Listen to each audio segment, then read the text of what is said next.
Ați auzit de tehnica start-stop continuă? Știți că îi se mai zice și tehnica semafor? Să nu o confundați cu tehnica semafor folosită în psihoterapie pentru a gestiona emoțiile. Sunt Ada Ioniță și sunt formator în cadrul Fundației OTP Bank România. Vom vorbi în minutele următoare de modul în care această tehnică poate fi folosită în facilitarea vizuală a sesiunilor de formare dedicate adulților. În momentele următoare vă voi prezenta câteva informații despre tehnica start-stop continuă. Este o tehnică pe care o putem folosi pentru a culege feedback de la participanți, dar o putem folosi cu foarte mare succes și pentru a realiza o retrospectivă a activității pe care am avut-o. Ea poate fi folosită ca și tehnică de vizualizare în activitățile de formare destinate adulților. Start-stop continuă este un instrument de facilitare folosit pentru a ajuta oamenii să ofere feedback. Deoarece în cele mai multe cazuri este destul de dificil de oferit și de asemenea de acceptat feedback de la alții, poți obține diverse opinii folosind acest tip de analiză. Folosind acest instrument, ofer posibilitatea persoanelor cărora le este greu să-și exprime opinia, să-și poată spune punctul de vedere. Start-stop continuă este un exercițiu simplu care durează între 15 și 20 de minute, la finalul căreia vei obține 3 liste. Lista Start, care conține idei pe care nu le aplici, dar ar fi bine să începi să o faci. Lista Stop, care conține idei despre ce faci acum și ce ar trebui să încetezi deoarece nu aduc niciun fel de valoare. Lista Continuă, care conține idei despre lucruri care funcționează bine și care ar trebui păstrate ca parte a activităților de bază ale echipei. Tehnica Start-Stop Continuă a fost creată de Phil Daniels, profesor de psihologie la Universitatea Brigham Young. Este de asemenea cunoscută ca tehnica SCS, Start, continuă să faci, Stop. Este un instrument simplu, dar în același timp puternic, care responsabilizează indivizii și echipele să decidă ce vor să schimbe atunci când iau decizii privind viitorul. Tehnica Start-Stop Continuă împarte activitățile și deciziile în 3 categorii. Lucruri pe care să începi să le faci, lucruri pe care să nu le mai faci și lucruri pe care să continui să le faci ca parte din procesele tale. Tehnica aceasta este o tehnică de revizuire retrospectivă care provine din practica de dezvoltare software Agile.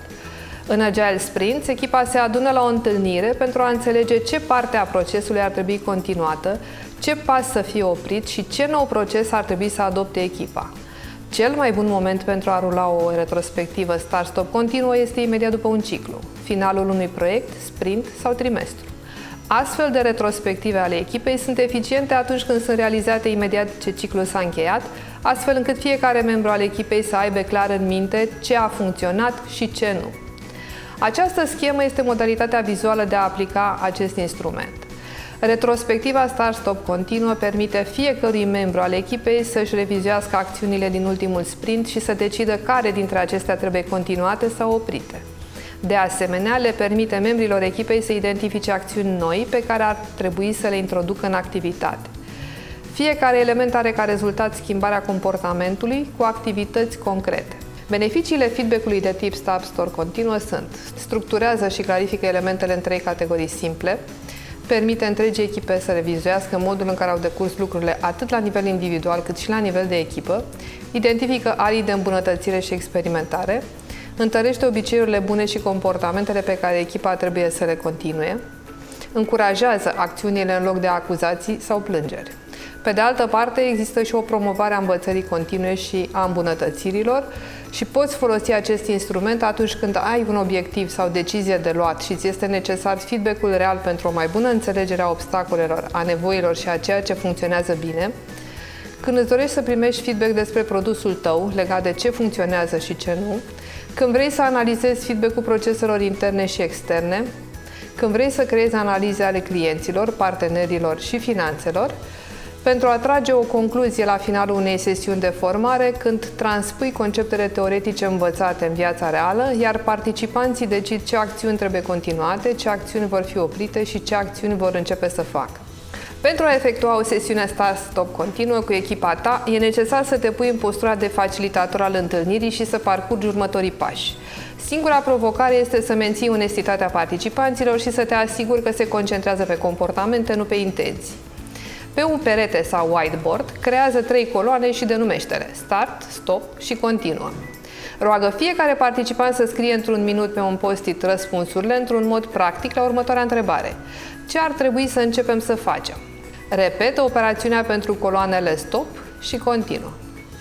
Cere fiecărui membru al echipei pe rând să lipească post-it-uri pe cele 3 coloane explicând ideile trecute pe acestea.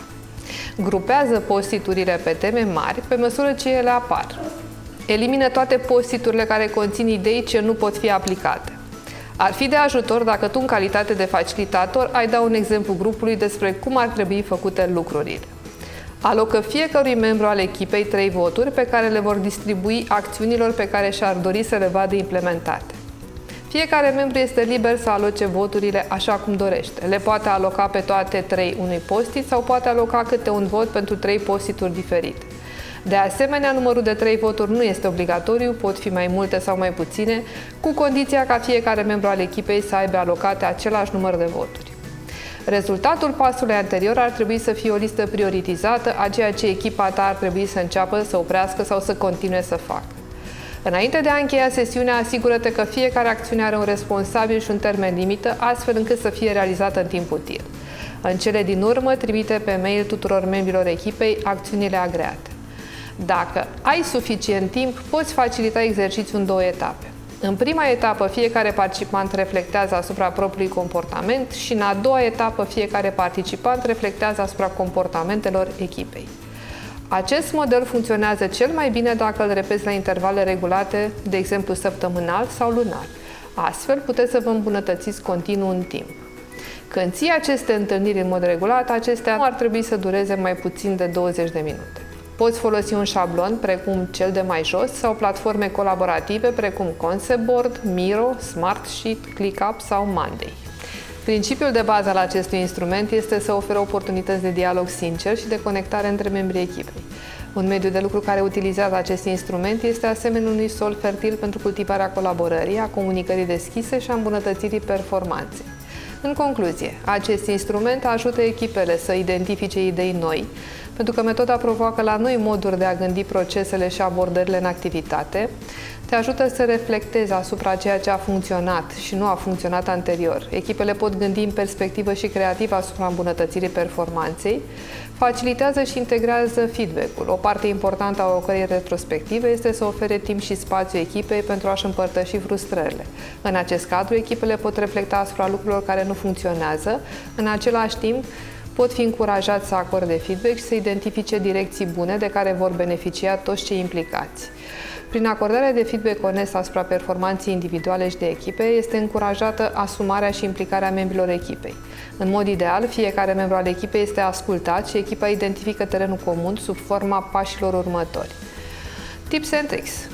Rămâi obiectiv în ceea ce privește feedback-ul. În timpul analizei, este posibil ca unii membri ai echipei să aibă o problemă cu procesele pe care alți membri ai echipei le-au sugerat inițial. În aceste cazuri e important ca toată lumea să rămână obiectivă cu privire la acest feedback și să se angajeze într-o conversație deschisă despre el. Menținerea unei abordări imparțiale poate duce la discuții productive și poate ajuta membrii echipei să ajungă la un consens. De asemenea, ar putea exista activități care nu sunt populare în rândul echipei, dar care sunt necesare companiei pentru a menține profitabilitatea.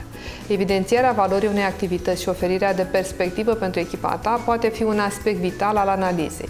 Urmărește planurile, deoarece procesul nu poate aduce beneficii echipei dacă, după discuție, planurile întocmite nu sunt urmărite. Dacă membrii echipei nu văd rezultate după discuția de start-stop continuă, ei ar putea deveni mai puțin implicați în timpul analizelor viitoare. A vorbi despre idei este doar primul pas al procesului, iar un plan de acțiune este vital pentru a asigura îndeplinirea celor agreate. Dacă stabilești un calendar pentru implementarea modificărilor discutate, te poate ajuta să te asiguri că procesul avansează. Vă invit să folosiți această metodă și să ne transmiteți feedback-ul vostru.